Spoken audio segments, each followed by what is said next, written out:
Welcome to Samba Samba. Enjoy the video. In this video, I will explain how to make pop rock candy.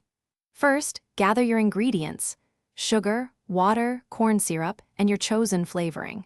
You'll also need citric acid and baking soda for that signature fizz.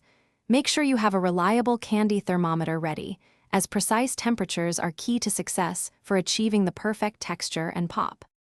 Now, combine 2 cups of sugar, 1/4 cup of water, and 1/4 cup of corn syrup in a heavy-bottomed saucepan. Heat this mixture over medium-high heat, stirring until the sugar dissolves. Once boiling, insert your candy thermometer and continue heating without stirring until it reaches exactly 300 degrees Fahrenheit. This high temperature is crucial for the candy's structure.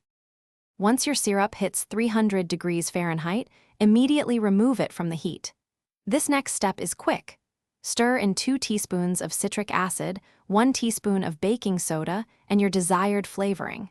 You'll notice the mixture will start to bubble and expand rapidly as the carbon dioxide is released, creating the pop effect.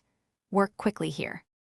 Carefully pour the bubbling candy mixture onto a parchment-lined baking sheet, spreading it thinly.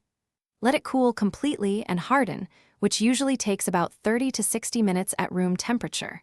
Once fully solid, use a mallet or a heavy object to break the candy into small, irregular pieces. Your homemade pop rock candy is now ready to enjoy. Thanks for watching. Consider subscribing if we helped you.